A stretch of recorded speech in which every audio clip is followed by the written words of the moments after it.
শিরিন পারভীন আপা, আপনার কাছে জি। এটি জানতে চাইছিলাম যে আমরা দেখেছি ৫ আগস্ট পরবর্তী যদি বাংলাদেশের কথা একটু বলতেই হয়, ৫ আগস্ট পরবর্তী বাংলাদেশ নতুন প্রেক্ষাপট, নতুন কিছু এই যে সংস্কার কমিশন হয়েছে এর কারণেই হতে পেরেছে। সেখানে আমরা ইনক্লুসিভ বাংলাদেশের কথা বলছি। এই বাংলাদেশ সব একটা অন্তর্ভুক্তিমূলক বাংলাদেশ, সকল পথ মত সব একত্রিত হয়ে একটি কিছু গঠন হবে, সেখানে সব মত থাকবে। আমার যেটা জানবার বিষয় আপনার কাছে, এই যে ইনক্লুসিভ বাংলাদেশের কথা আমরা বলি, সেই ইনক্লুসিভ বাংলাদেশে আপনাদের যে নারী সংস্কার কমিশনটি হয়েছে, এটি কি ইনক্লুসিভ হয়েছে বলে আপনি মনে করছেন? হ্যাঁ, কেন আমরা যেসব সুপারিশ করেছি সেটা সবার জন্য প্রযোজ্য করেছি, কোনো বিশেষ সম্প্রদায়, বিশেষ শ্রেণী বা বিশেষ ধর্মীয় গোষ্ঠী বা বিশেষ জাতি গোষ্ঠীর জন্য না। সুতরাং আমরা সবার জন্য যে প্রস্তাবগুলো করেছি সেটা সবার জন্য করেছি। আচ্ছা, এই কমিশনের যে 10 জন সদস্য বলা হয়েছে, সেখানে কি সকল পথ মত সবার অংশগ্রহণ আছে? না। সেটা কি মনে করছেন? কেন? অন্য কমিশনগুলোতে একটা কমিশনে তো নারীই নাই। আচ্ছা, না আমি নারী পুরুষের কথা বলছি না, নারীদের না, আপনি বলছেন যে সবাইকে রিপ্রেজেন্ট, তাহলে আমার অন্তত 150 সদস্যের একটা কমিশন করতে হতো। আমাকে বলা হয়েছিল 8 জন, আমি অনেক জোর করে 10 জন করেছি, আমাকে নিয়ে 10 জন। আচ্ছা, মানে তাহলে আরো বেশি লোক দিলে? প্রশ্নটা আমি হেতু বুঝতে পারছি না তো। আচ্ছা, আমরা সামনের দিকে আমরা এগোবো, নিশ্চয়ই আপনি বুঝবেন। ডক্টর নাসিমা হাসান, একটু আপনার কাছে আমরা যেতে চাই। আপা যেটি বলছিলেন যে তারা একটি সমতার কথা বলছেন, নারী পুরুষ। আর আরেকটি প্রশ্ন ছিল যে এই যে কমিশনটি হয়েছে এটি ইনক্লুসিভ কিনা। এই দুটি প্রশ্ন আপনার কাছে আমারও, যে ইনক্লুসিভ হয়েছে কিনা এই যে সংস্কার কমিশনটি। আপনি আর 10টাও বলেন। না, বলবো, আমরা সবাই বলবো নিশ্চয়ই। আমরা আজকে নারী সংস্কার কমিশন নিয়ে আলোচনা করছি, আমরা সেখানেই থাকি। জি আপা। জি, আমার কথা হলো কি, যে ওনারা একটি উদ্দেশ্যকে সামনে রেখে সমতার জন্য করেছেন, নারী পুরুষ উভয়ের মধ্যে সমতা থাকবে, এবং সেটাতেই মনে করেছেন যে নারীদের অধিকারকে আরো বেশি বেগবান বা তারা আরো বেশি অধিকার ভোগ করতে পারবেন। তো এখানে কিছু আমি বলবো কি, এই কমিশনের অনেক কিছুই এসেছে, এবং আমি বলবো যে নারী জীবনের অনেকগুলো বিষয় এখানে ইনক্লুড হয়েছে যেটা দরকার ছিল, কিন্তু আবার কিছু কিছু বিষয় ইনক্লুড হয়েছে এমনভাবে চিত্রিত হয়েছে যেখানে আসলে ধর্মের সাথে কিছুটা সাংঘর্ষিক হয়েছে। কোন ধর্ম? আমাদের ইসলাম ধর্ম। আচ্ছা, তাহলে আমাদের দেশে তো অনেক ধর্ম আছে।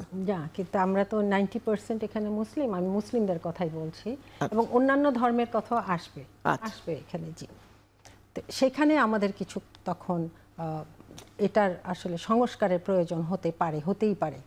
হ্যাঁ, যেহেতু এটা ইসলামের সাথে কিছু সাংঘর্ষিক রয়েছে কিছু কিছু পয়েন্টে। যেমন একটি বলা হয়েছে নারী পুরুষের সমতার কথা বলছিলেন, এখানে কোনো সংঘর্ষিক কিছু আছে? নারী পুরুষের সমতার কথা বলতে যেহেতু সম্পদের বন্টনের কথা এসেছে যে সমান সমান, তাহলে এখানে দেখা যাচ্ছে যে কোরআন অনুযায়ী এটা সমান সমান আসলে হওয়ার কথা নয়, কেননা ওটা যুক্তি এবং ইনসাফ এবং এখানে অনেকগুলো পয়েন্ট আসলে ইনক্লুডেড রয়েছে কোরআনের যেই শিক্ষাটা। কাজে এটা আমাদের কনসিডার করতে হবে যে একটি মুসলিম কান্ট্রিতে আমরা যখন হাত দিব, বিশেষ করে পারিবারিক আইন কিন্তু এখন মুসলিমদের যে কোরআন এবং হাদিস এটার ভিত্তিতেই চলছে, এবং সেখানে তাহলে কিন্তু হাত দিতে হবে এটা যদি সমান সমান করতে হয়। তো এই বিষয়ে আমি একটু বলতে চাই, আমরা শুনবো। হ্যাঁ, শুনে আসি। জি বলুন। এটা আসলে বেশ বড়, আমি যদি ব্যাখ্যা করতে যাই। হ্যাঁ, প্রথমত আমি বলবো কি যে এই রিপোর্টের অনেক জায়গায় মনে হয়েছে যে পুরুষরা যেন আমাদের প্রতিদ্বন্দ্বী। এটা নয়, আসলে ইসলামের দৃষ্টিতে নারী এবং পুরুষ উভয়ে কিন্তু পরিপূরক, একজন আরেকজনের সাথী। সূরা তওবার ৭১ নম্বর আয়াতে আল্লাহ তাআলা বলছেন যে ওয়াল মুমিনুনা ওয়াল মুমিনাতে বা'দুহুম আউলিয়াউ বা'দ, যে মুমিন নারী ও মুমিন পুরুষ উভয়ের সাথী, এবং তারা কি করবে? ন্যায়ের আদেশ করবে, অন্যায়ের প্রতিরোধ করবে, এবং আরও কাজ 4টা আছে যে আল্লাহ এবং তার রাসূলের আনুগত্য, নামাজ কায়েম করে, ইত্যাদি ইত্যাদি। এই কাজগুলো করবে কিন্তু তারা সাথী হয়ে। দ্বিতীয়ত সূরা নিসায় কিন্তু সম্পত্তি বন্টনের কথা এসছে, এবং এখানে আমি বলবো যে সম্পত্তি বন্টনের জন্য যে বেসিক যেই রুলটা ইনহেরিটেন্স লর, এটার প্রাইমারি ইয়ার কোরআন অনুযায়ী মাত্র 5 জন। সেটা হলো মৃত ব্যক্তির স্বামী বা স্ত্রী, তার কন্যা, তার পুত্র, তার পিতা এবং মাতা।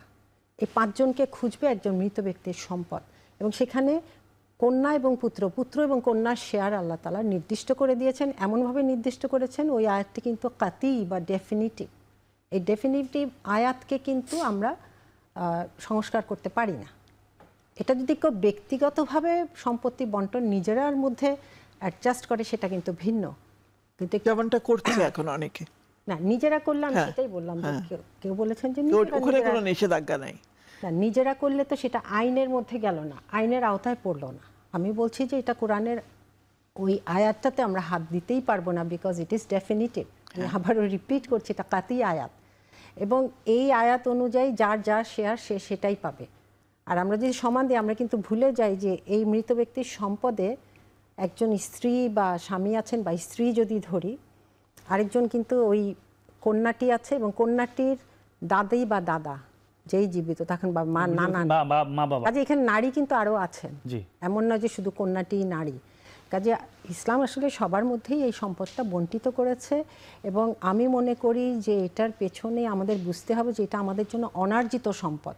এটা আমি কিন্তু নিজে অর্জন করিনি, এবং আল্লাহ তাআলা আমাদেরকে এই সুযোগ দিয়েছেন বলে আমরা কিন্তু এটা পাচ্ছি। একসময় যেটা রাইট টু লাইফ ছিল না মেয়েদের।